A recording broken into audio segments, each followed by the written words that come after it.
if we did not have level 3 introduced on the 28th of December, where will Gauteng be?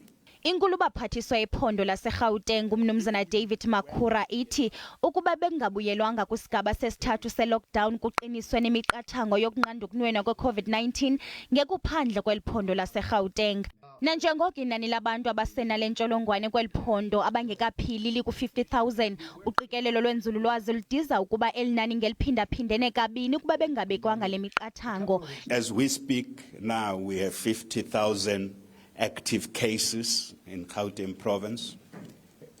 We are second to KwaZulu-Natal in terms of the number of active cases. Elibhunga elijongene ne-COVID-19 kweliphondo lithi kulindeleke ukuba linyuke ngokukhawuleza nangakumbi inani labantu abosulelekileyo kweliphondo nanjengoko uninzi lubuyele emisebenzini.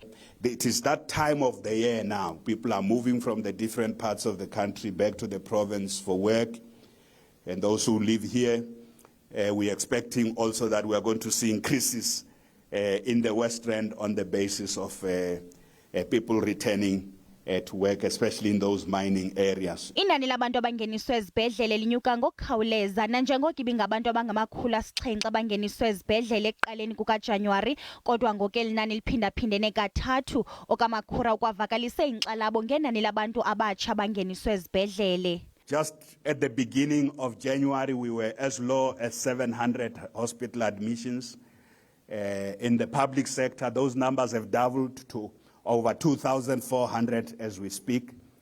Over the last 7 days, the numbers have, in fact, they've tripled. Liyaxhalabisa nenani elinyukayo labantu abaginywa ile ntsholongwane yecorona kweliphondo. Elibhunga livakalise ukuba kulindeleke ukuba imeko ibembi ngeyona ndlela kweliphondo laseGauteng kweziveki ezimbini ezizayo. Kwindaba ze-SABC, ndikuNobathemba Uzantsi.